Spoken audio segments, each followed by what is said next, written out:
Welcome back. Monsoon ने उत्तर भारत के ज्यादातर राज्यों में दस्तक दे दी है, जिसका असर भी दिखने लगा है। बिहार के कई शहरों में मॉनसून की बारिश शुरू होते ही लोगों की परेशानी बढ़ गई है। पटना में निचले इलाकों में पानी भरा हुआ नजर आ रहा है। वहीं भागलपुर में भी बारिश का पानी जमा होने से लोग परेशान हैं। इसी तरह की तस्वीरें उत्तराखंड के नैनीताल से भी सामने आई, जहां अचानक कोसी नदी के पानी का जल स्तर बढ़ने की वजह से घोड़ों को ले जा रहा एक आदमी पानी के बीच फंस गया। छत्तीसगढ़ के बिलासपुर में भी तेज हवाओं के साथ हो रही बारिश ने लोगों की परेशानियां बढ़ाई। मौसम विभाग के मुताबिक इस बार तय वक्त से करीब 2 हफ्ते पहले ही मॉनसून ने पूरे देश में लगभग दस्तक दे दी है। और बिहार की राजधानी पटना में मूसलाधार बारिश के बाद कई इलाकों में पानी भर गया है, जिसके बाद नालियों के गंदे पानी से डूबी सड़कों पर लोगों को आवाजाही में खासी दिक्कतों का सामना करना पड़ रहा है। भारी बारिश और सड़कों में पानी भरने से रास्तों पर जैम भी लगा नजर आया।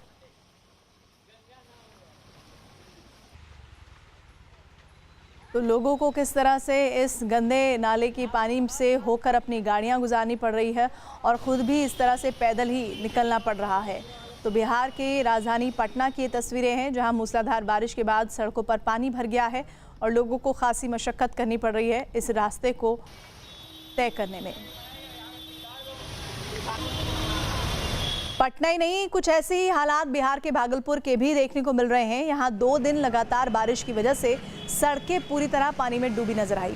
इस दौरान आम लोग ही नहीं बल्कि पुलिस की गाड़ियां भी सड़क पर भरे पानी में फंसी दिखी।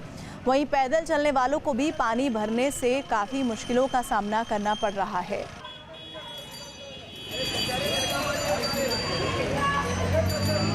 तो हाथ से खींचने वाले रिक्शे को भी इस पानी से होकर ही गुजरना पड़ रहा है, उसके पास कोई और विकल्प नहीं है। लोग जैसे तैसे इस रास्ते को पार कर रहे हैं, लेकिन कभी भी किसी भी बड़े हादसे की वजह ये भरा हुआ पानी बन सकता है, जिसमें बड़े बुजुर्ग सभी निकलते हुए नज़र आ रहे हैं। कुछ रास्तों के कोने से निकलते हुए नज़र आ रहे हैं, जैसे तैसे अपने आप को इस गंदे पानी से बचाते हुए। उस बीच कई तेज़ रफ्तार गाड़ियाँ भी गुजरती हैं, जो इस गंदे पानी के छींटे दोनों तरफ सड़क के चल रहे लोगों पर गिराती हुई आगे बढ़ जाती है। बिहार की सीमा के पास नेपाल में भी भारी बारिश का सिलसिला शुरू हो चुका है, जिसको लेकर बिहार के मुख्य सचिव ने जिला अधिकारियों के साथ वीडियो कॉन्फ्रेंसिंग के जरिए एक बैठक की है और नेपाल की सीमा के पास के इलाकों के लिए अलर्ट जारी किया है। सभी जिला पदाधिकारी जो उस एरिया उनके साथ रिसीव किया है। कुछ क्षेत्रों में खतरा तो है बारिश के कारण भी और नेपाली बारिश के कारण, जैसे कि बागमती में अधवारा समूह में चांसेस है कि पानी का लेवल बढ़ेगा और महानंदा में भी पानी का लेवल बढ़ने की संभावना है। उत्तराखंड में भी मॉनसून ने दस्तक दे दी है। इलाके में हो रही भारी बारिश की वजह से नैनीताल के पास खेरना में अचानक कोसी नदी का जलस्तर बढ़ गया, जिसकी वजह से नदी पार कर रहे कुछ लोग एक किनारे पर फंस गए। एक नदी के बीचों बीच तो उत्तराखंड के नैनीताल की तस्वीरें हैं। अचानक से नदी का जलस्तर बढ़ गया और एक दूसरे हिस्से पर खड़े लोग इधर आने के लिए परेशान हो गए, क्योंकि पानी इतना ज़्यादा उफान नदी में मार रहा था कि वो अब उस सफ़र को नहीं तय कर सकते थे, जो कि पहले वो तय करके नदी के दूसरे किनारे पर पहुंचे थे।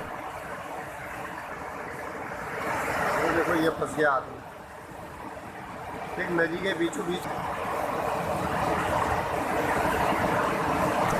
उधर मानसून की बारिश के बीच मध्य प्रदेश के सिवनी से बिजली गिरने की हैरान करने वाली तस्वीरें सामने आई।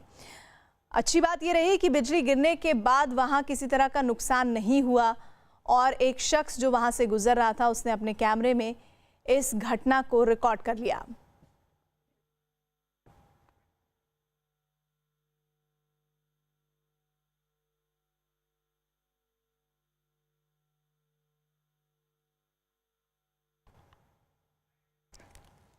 तो तस्वीरें आप मध्य प्रदेश के सिवनी की देख रहे हैं, जहां पर कल शाम के वक्त बिजली गिरने की घटना को एक शख्स ने अपने फोन में कैद किया।